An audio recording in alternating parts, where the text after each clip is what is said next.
अगस्त महीना आते ही ऐसा लगता है कि कुछ बड़ा होने वाला है। वैसे आपको बता दें, ये सच है, कुछ बड़ा ही हुआ है। संयुक्त राष्ट्र सुरक्षा परिषद यानी यूनाइटेड नेशन सिक्योरिटी काउंसिल की कमान अब भारत के हाथ में आ गई है।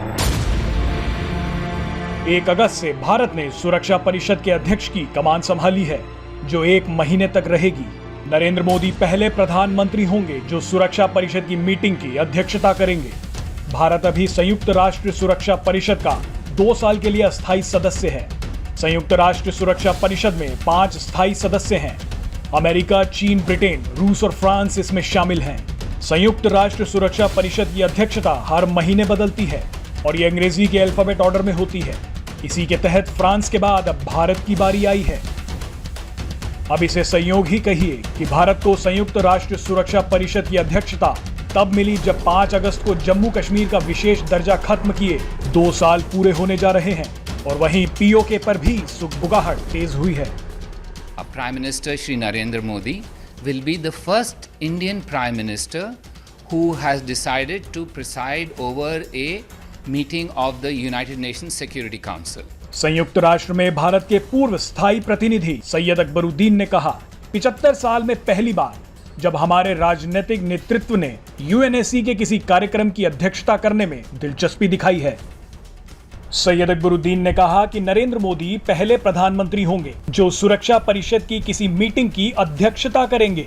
इससे पहले 1992 में तत्कालीन प्रधानमंत्री पीवी नरसिम्हा राव सुरक्षा परिषद की मीटिंग में शामिल हुए थे। उन्होंने कहा कि भले ही ये मीटिंग वर्चुअल होगी, लेकिन ये हमारे लिए ऐतिहासिक है। संयुक्त राष्ट्र में ही भारत के स्थायी प्रतिनिधि टीएस त्रिमूर्ति ने भारत के यूएनएससी की अध्यक्षता मिलने पर कहा, यह बड़ा सम्मान है। अगस्त महीने में यूएनएससी की अध्यक्षता हमारे पास है और इसी महीने हम अपना स्वतंत्रता दिवस मनाने जा रहे हैं।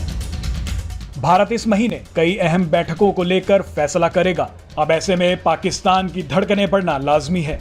पाकिस्तानी विदेश मंत्रालय के प्रवक्ता जाहिद हाफिजी चौधरी ने कहा, मैं उम्मीद करता हूं कि भारत संयुक्त राष्ट्र परिषद की 1 महीने की अध्यक्षता में निष्पक्ष होकर काम करेगा। उन्होंने ये भी कहा, हम उम्मीद करते हैं कि भारत नियमों के तहत अपनी भूमिका अदा करेगा। वहीं पाकिस्तानी मीडिया का मानना है कि भारत के पास अध्यक्षता होने का मतलब है पाकिस्तान कश्मीर पर सुरक्षा परिषद की बैठक बुलाने में अब सक्षम नहीं होगा।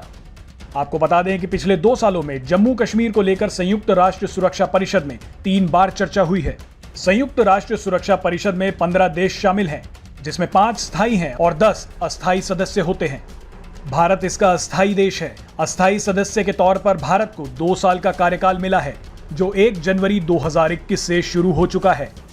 अफगानिस्तान में चल रहे तनाव के बीच अगर कुछ भी अहम होता है तो सुरक्षा परिषद में भारत की अध्यक्षता मायने रखेगी। पाकिस्तान भारत को अफगानिस्तान में बाधा के तौर पर देखता आया है, तो वहीं भारत का मानना है कि पाकिस्तान ही अफगानिस्तान में स्थिति बिगाड़ रहा है। बहरहाल भारत के पास अब कई बड़े मौके आएंगे और कई बड़े मुद्दे भी। Presenting B News app available on Google Play and App Store. Download it now.